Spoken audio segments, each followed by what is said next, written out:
Howdy, howdy, Sue Devil here, and welcome to an anti-cavalry testing video.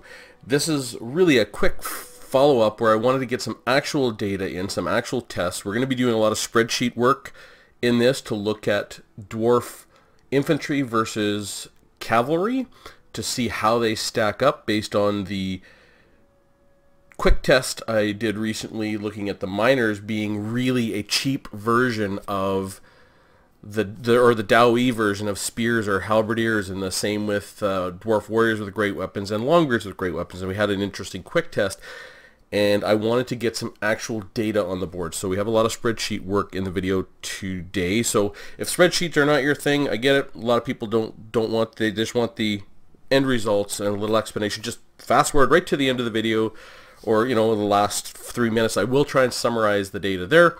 If you like spreadsheet work, you like analysis, which actually a lot of people in this, a lot of people who follow this channel do. They're like me. They're nerd out on spreadsheets. They want to look at damage per second. They want to look at these kinds of interesting things to see how units stack up. I will go over some testing against cavalry.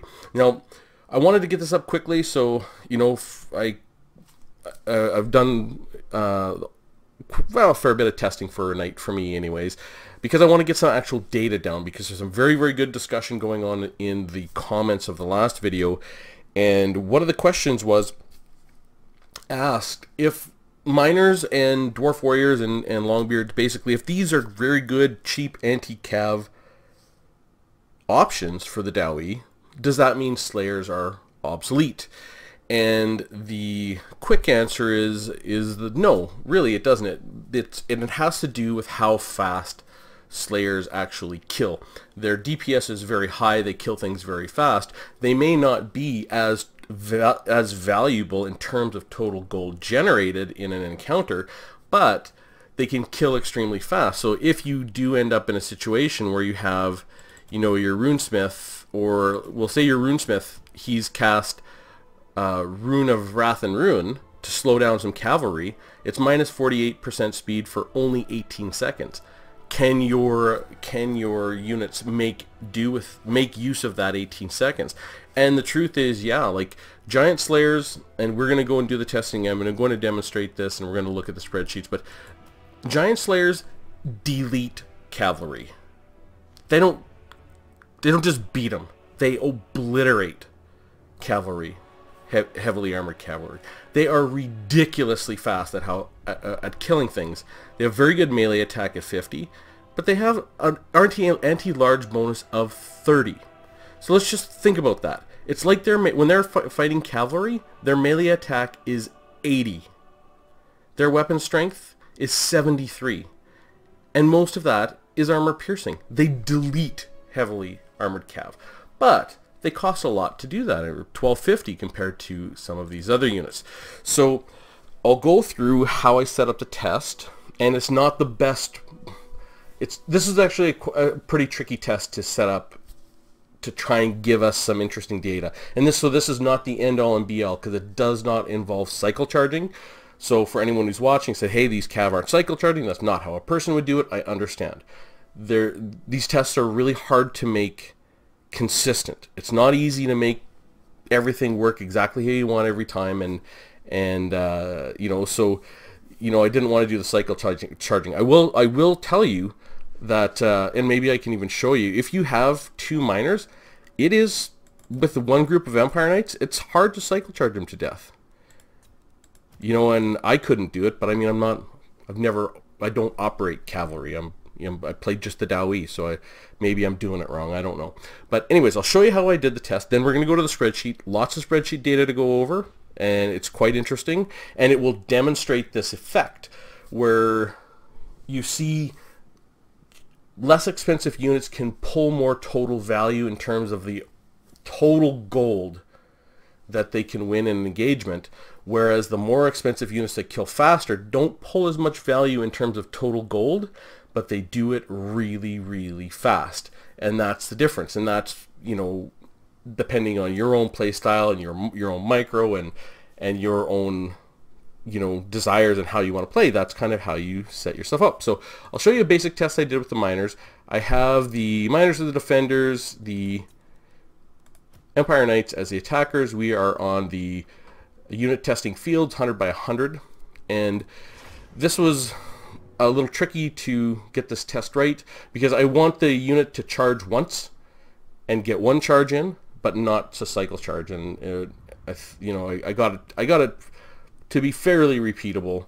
I had to discard a few tests where the AI cycle charged once, but I found if I put them kind of like this, these guys off to the side and a little bit back, the cavalry doesn't really pay attention. They pay attention to this unit, so we go take it off, and because I want just this one charge here. I want them to come in. There we go. That's the one charge I want. We're going to get in a good charge, and then I didn't send them around or anything like that. I'm just letting them fight.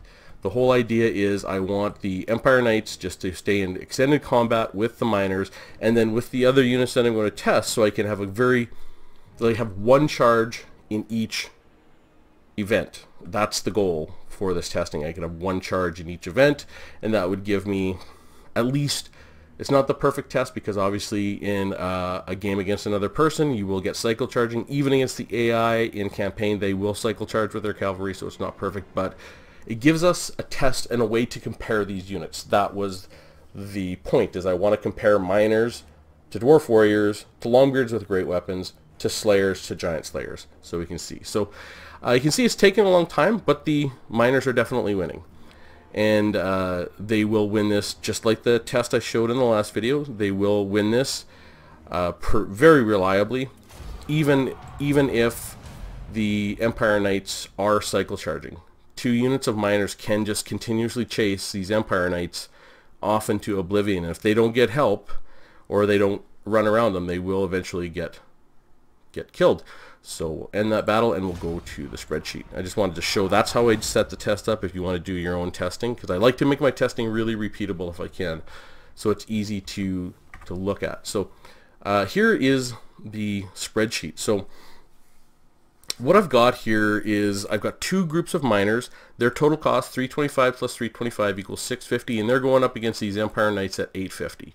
The battle started at 59 minutes, 54 seconds, and it finished at 56 minutes, 53 seconds. The total battle time on this was 181. Not on this exact one I just showed you, but the average battle time was 215 seconds. The miners had a total of 11,400 health with 2 units. They finished with an average of 6342. The Empire Knights started with 4680, finished with 898, and that gives us the miners' DPS, or damage per second, of approximately 17.8, and the Empire Knights at 23.8. And then they look at the total gold differential, which is actually pretty high. This means that when I take the miners' starting health, or finishing health, divided by the starting health and multiply that by their cost in gold, and do the same against the Empire Knights, the difference is 400 gold. Here's where comparison to the other units is going to matter, and that is in the gold per minute. They generate a total of 400 gold in that encounter, but they only get it at 112 gold per minute. So if we go and look at some of the other tests, so I'll look at just the longbeards. I actually had to change this test to make it work properly so that they were defending and we were attacking. Where's these guys at 850? There we go. And same type of test. I'm just going to send the longbeards up. I just want the Empire Knights to get in one single charge so that we can look at the same sort of effect and how the longbeards with great weapons do against the Empire Knights. And I'm not taking advantage again of the longbeards' ability, the charge defense against all. And if I remember, hopefully I don't forget by the end of the video, to talk about the difference between having a miner and a longbeard with great weapon paired as opposed to 2 dwarf warriors with great weapons. It is actually a significant difference. So they get in one charge, the Empire Knights, and then the fight just starts and away we go. And of course, just like last time, our longbeards with great weapons are winning. You can see they've only lost 3 units. The Empire Knights have now killed 4, 5, 6, but they're definitely losing very badly, and the longbeards with great weapons are performing quite well. And you know, they're now the Longbeards with great weapons have lost five units, 5 total, and 57. So 57 minutes. Now, I'm not going to go to the spreadsheet just yet. I'm going to show you the quick test with the Giant Slayers, because this is the, you know, this is really, you see that test there took quite a long time, and I'll go and look at the final numbers, but we get the Giant Slayers in there to run the same sort of test, and just to see what exactly they do. It is impressive. Giant Slayers, they literally delete units. If you can have your Runesmith or your Rune Lord slow Cav down, or combine the 2 Runes of Wrath and Ruin and the Master Rune of Wrath and Ruin to really, basically, it holds a unit in place for 18 seconds, you just delete units. So I get them going, and we'll just start that battle, and there's the charge, and away we go. And you just watch the health drop down. Just unbelievable. And boom. 59 minutes 26 seconds. Less than 30 seconds. Which is crazy. So we will go and look at the spreadsheet, and I can show you actually what those numbers look like, so we can have a bit of a better understanding of what the actual data is showing us. And they had 12 losses opposed to the, again, more than the Longbeards with great weapons. So we'll go over the spreadsheet. So we go to Longbeards with great weapons, and they're actually really valuable. They pulled 439 total gold down here. For a 750 gold investment, but they were pulling it slightly faster than the miners. The miners pulled it at 112 gold per minute. The Longbeards with great weapons pulled it at 167.5. So how did the basic Slayer do? The answer is it did pretty good. Basic Slayer is kind of a really nice unit. It pulls good value and it pulls it fast.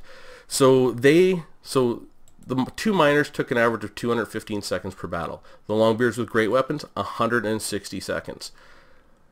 You know, almost 3 minutes. And the basic Slayer, 47 seconds. Under a minute, they get the job done. They win 324 gold. So they're not actually pulling as much total value in terms of gold as the 2 miners or the Longbeards with great weapons. But they're pulling it a whole hell of a lot faster. They're pulling it at 424 gold per minute, which is really, really good. So, if they did it in 47 seconds, how did the Giant Slayers do? The answer?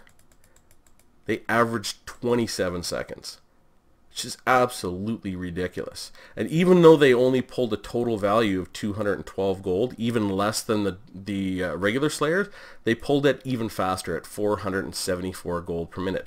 This is where your Slayers will always have value, in that your opponent might not even be afraid to charge into miners and Longbeards with great weapons with his cavalry, but if your opponent sees Giant Slayers sitting there, they're going to think twice. And Slayers can have a prophylaxis. They're one of these units, like Giant Slayers are one of these units that they are so powerful that your opponent will actively avoid getting anywhere near them in general if they're paying any kind of attention to your units. Whereas, you know, they're not going to really care about. So you may get your opponent doing funny things, or not taking an engagement when they could, or making mistakes they otherwise couldn't. So Giant Slayers have more of a value than just this 1250 gold and their ability to kill things really fast. They also, you know, if you're playing Chaos and you have Giant Slayers right in the middle of your formation, is the Chaos player going to bring Kolek in the middle of your formation and risk getting caught up with those Giant Slayers? The answer is no. They're going to be more careful, much more careful. So they have that. Now, I did do one more very quick test just to take a look at where the Dwarf Warriors of the Great Weapons landed. I only did 2. I did not do 7. But I mean, it's showing their very good value. They pulled 412 gold, but only at 119 gold per minute. They're sort of a little bit better than the 2 miners. So they pull the value. Where I wanted to sort of discuss, like, you look at these guys are 412 gold, the miners are 398, and the Longbeards of Great Weapon are 439. you would think that when we look at their total cost, that you putting two Dwarf Warriors together at 1,000 might be quite a bit better than a Longbeard and a Miner put together as a unit at just over 1,000. You know, we're talking 1,075 here. And I would actually argue that this combination, like two Dwarf Warriors with great weapons, they're good. There's nothing wrong with that. But I think this kind of combination is really good in terms of Longbeards with great weapons have that old grumblers. You know, they have the immune to psychology and the encouragement. And they have the charge defense against large. Like they have some more tools that your Dwarf Warriors just don't have. And Miners have something that Dwarf Warriors don't have as well, and that is their expendability. I mean, let's face it. I mean, if you have your backline, let's say you set up your backline cavalry defense is going to be 2 Miners and 2 Longbeards. That's going to be your back row defense. They're going to defend your ranged units, your rangers, your artillery, whatever it is. These actually, I think, will play very nicely together because the Longbeards can encourage your Miners and keep them on the field that much longer. And if you have a group of, I don't know, warhounds that are just annoying, you can just click on them with your Miners and just make them run after them. Just forget about them. If your Miners catch them, happy day. If they don't, who cares? It's 300 gold. It's not the end of the world, and they will always be chasing, so your opponent always has to micro them, and you're not losing anything, because usually those Chaos Warhounds are kind of like the 450 gold. So if let's take a look, just out of curiosity. I see the Chaos Warhounds with poison most often, but let's see what the Chaos Warhounds are. 475. And the Warhound, their basic Warhounds are 400. You send a unit of 325 against these guys, happy day. Good enough. And if they do get into a fight, they're 17 melee defense. You know, I think the Chaos Warhounds win that fight, Chaos Warhounds with poison, but it takes them out of the fight for quite some time. Now, I think I just wanted to get some data up quick because the conversation is so good in the comments right now. It's very interesting for me, and it's fun learning something, so long after I've started playing this game with all the testing I've done, all the research I've done, still learning something new is absolutely fantastic. Now, for those of you wondering, I saw a great comment on doing some testing with some squigs, and I loved it. It's a really nice little analysis if you look in the comments of the last video on how the squigs line up, because the squigs are armor piercing. I am going to grab Chaos Chariots because they are anti-infantry but not armor piercing. I am also going to grab at some point the Gorby's Chariot because it is anti-infantry and armor piercing. I am also going to do some testing against Bretonia, has some nice cav, and I don't think I need to do any testing against these Knights Errant because they're anti-infantry but they're not armor piercing. We've already done that, but I might do it against, not Knights of the Realm, Questing Knights, because they're anti-infantry and armor piercing. And also to look at these squigs. So if we look at our basic squigs, Night Goblin Squig Hoppers, where are they?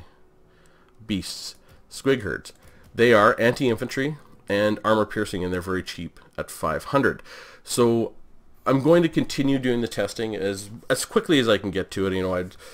You can't get to all this testing as fast as I'd like. There's a bazillion things I want to do and everything like that. So I will try and get to some of this testing very quickly so I can put it out on video for you. If you have any other units you'd like to see tested in this fashion, put it in the comments below. If you've done any of your own testing, I would love to hear it. If you have already tried to put this concept to use for a backline with 2 Longbeards, 2 Miners, or again, you could have your backline, you could replace that with Miners with blasting charges. Use your Miners with blasting charges in your front line to get their blasting charges off on chaff, and then run them around to the back to hold with your Longbeards.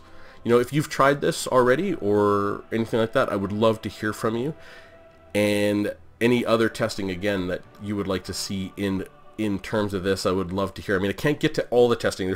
There's so many good ideas. There's only so much I could do. But I think this is really fascinating. It's super fascinating for me. And it is a really good example of, you know, I'm sure a lot of you have heard of the concept of a paradigm shift. The idea, and this is why Captain Beardy's question was so powerful for me personally. I mean, there might be some people who have been doing this for a long time, I don't know, but I haven't. And I played the Dwarfs a long time, and that question was to ask, you know, not what is the unit capable of so much as to how do you think about a unit? Because I've always thought of miners, longbeards with great weapons, and dwarf warriors with great weapons as anti-armor piercing infantry. Infantry on infantry. And they are awful. In that role, they are truly terrible. But against cavalry, oh my god. Well, you've seen the testing. The data's in. They're pretty good, and they will do worse against armor-piercing infantry. And it will be a different story versus chariots. I mean, I've already done a little bit of fooling around with testing with Gorby's chariots, and those things are pretty damn powerful. So, you know, this is not always the case, but it's a very interesting concept. And it allows you to run a very wide back line because they are quite a bit less expensive than Slayers. And they do fill the same role. It's like looking at Empire Spearmen versus, I don't know, Blackguard of Nagaron, right? They fill the same role, but Blackguard of Nagaron are much better than Empire Spearmen. And it's the same idea as if we're looking at this, the same idea that Slayers and Miners actually fill the same role in that they are anti-cavalry, anti-large, anti-armor piercing, anti-armor type of units, and they are not meant for infantry engagements. And everyone knows, anyone who's played this game for any amount of time as the Dowie knows, you do not put your Slayers into an infantry engagement. That is suicide. It is stupid. You only do that if you absolutely have to, and you have no other choice. That's the only time you're going to put your Slayers into an infantry engagement, and that is how you should think of longbeards with great weapons and miners. You only stick them into an infantry engagement if you have to. And if you think of them the same way as you think of Slayers, then it's really a paradigm shift. It's just your mind that's changing.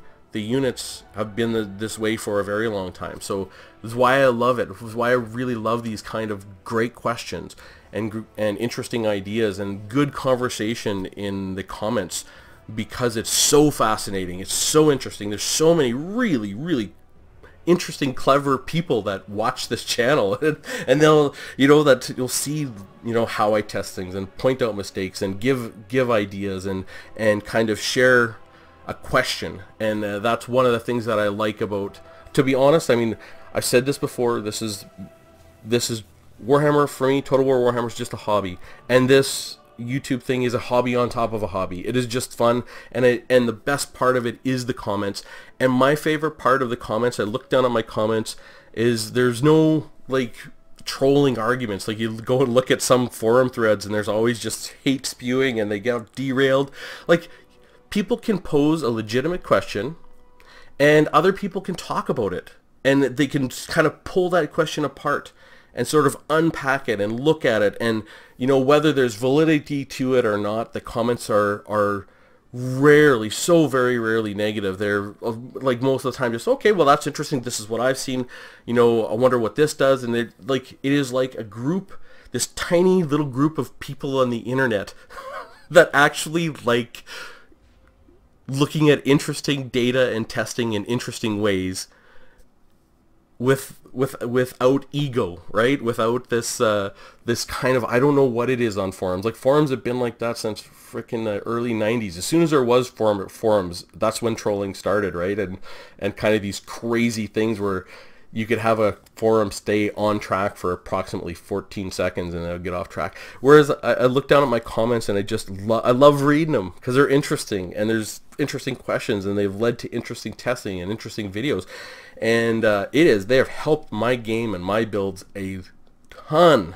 Because, I'm old. I'm crap. at the very best, I'm an average general because I can't keep up with the game anymore. It's too fast for my mind. I can't even click fast enough to keep up with stuff. And I look at games where I've played against really spectacular players. Like, I look like, I really see my age. I've seen, games against Janet and Turin and Dav and Zardar where it feels like I haven't even gotten moving. And one of my favorite games of all time still was my game against Turin. It is a spectacular demolition where you get to see what kind of skill that guy really has. I mean, it is unbelievable. But anyways, a little bit off topic. Really, I'm coming all the way around just to say thank you for the comments, and thank you for making my hobby more interesting. And I look forward to more comments. I will be doing some more testing. I will run this to ground because it is fascinating for me, and I really want to understand it very thoroughly, not just against this one element, which is heavily armored cavalry without armor piercing, like kind of your shock cav. I do want to look at armor piercing cav. I might look a little bit at single entity units. Maybe I've done a little bit of that before, and I have done it with miners, and I've looked at different things. So maybe really getting a look at the chariots, because some chariots seem to be coming back into fashion against the Dawi, because the Dawi are having more and more. You're seeing kind of the standard Dawi build has 4 miners with blasting charges now. That's sort of the standard build. You see it all the time in multiplayer where everyone's bringing miners with blasting charges. And I don't know if I've ever played with blasting charges. Maybe I have. Not that I have anything against them, but it's just sort of not my game as a dwarf player. As a dwarf, I want to play the strong front line, good back line, and just a moving block. Like, people talk about dwarf geometry and the noob box. I don't care what you call it. I don't care if you make fun of me. I love it. If you don't like my noob box, well, I don't even know what to say.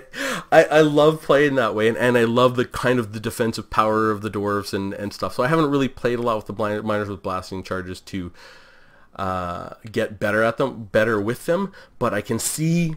Here's what I see when you watch how people use miners with blasting charges. I've said this already, they use them all wrong. And you'll see them just put them out front, and they will get off their blasting charges, and then they will just stay out there and get demolished. If you think about it, your best bet is actually to keep your miners with blasting charges close to home and actually let them kill things and slow things down, and then go, and now that we know about the testing we've done with the cavalry, then send them to the very back line. And then only if there's no cavalry and there's no dragons or chariots or a unit that's bombing from the sky or something in your back line, only then would you then send your miners in to support your front line, and they would do actually very well. I know a lot of people who use it that way say really it is a delay tactic, and that makes sense. That is perfectly valid. I'm not saying that concept of how to play the game is invalid, but I think what I am saying is that I think the concept of using miners with blasting charges in that fashion is more effective. Not saying that using them in the fashion they're used in the meta right now is invalid. I'm just saying there is a more effective way to use them, and I can demonstrate that with actual data.